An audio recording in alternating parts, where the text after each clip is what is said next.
हम पंजाब से आने वाले साथ दीगर जितने भी लोग यहाँ आए उनको दिल की अता गहराइयों से खुशामदीद कहते हैं।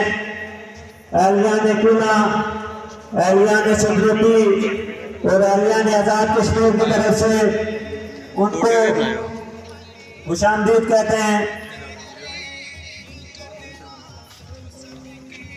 बाकी जितने भी लोग इस इंतजार में थे कि मेहमान आए तो वो हाल का रुख करेंगे। जहां जहां मेरी आवाज जा रही है सब लोगों से गुजारिश है कि हाल के अंदर